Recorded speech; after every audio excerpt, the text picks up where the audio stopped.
last major German offensive on the Western Front. The plan for the Ardennes offensive was entirely Hitler's idea. After their invasion of Normandy in June 1944, the Allies moved across northern France into Belgium. Meanwhile, the German defense was being continuously strengthened, with such reserves as could be relocated from elsewhere, and with the freshly raised forces. General Dwight Eisenhower, the supreme commander of the Allied Expeditionary Force, had at his disposal 48 divisions, distributed along a 600-mile. For the site of their counteroffensive, the Germans chose the hilly and wooded country of the Ardennes. Because it was generally regarded as difficult country, a large-scale offensive there was likely to be unexpected.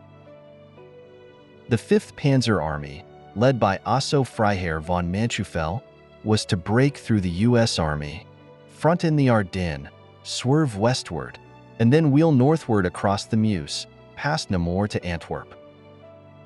Germans launched their stroke when the meteorological forecast promised them a natural cloak indeed for the first 3 days. Mist and rain kept the Allied air forces on the ground. Aided by its surprise, the German counteroffensive, which started before dawn on December 16, 1944, made menacing progress in the opening days, creating alarm and confusion on the Allied side. The 5th Panzer Army bypassed Bastogne, which was held throughout the offensive by the U.S. Army 101st Airborne Division under the tenacious leadership of General Anthony McAuliffe, and advanced to within 4 miles of the Meuse River. Time and opportunities were lost through gasoline shortages, resulting from wintry weather attacks, and the German drive faltered. This frustration of the German advance was largely due to the way in which outflanked U.S. Army detachments held Bastogne and several other important bottlenecks in the Ardennes, as well as to the speed with which British Field Marshal Bernard Montgomery, who had taken charge of the situation on the northern flank, swung his reserves southward to forestall the Germans at the crossings of the Meuse. General George Patton's Third Army relieved Bastogne on the 26th, and on January 3, 1945, the U.S. First Army began a counteroffensive between January 8 and January 16. Allied armies concentrated their strength and were attempting to pinch off the great German wedge driven into their front.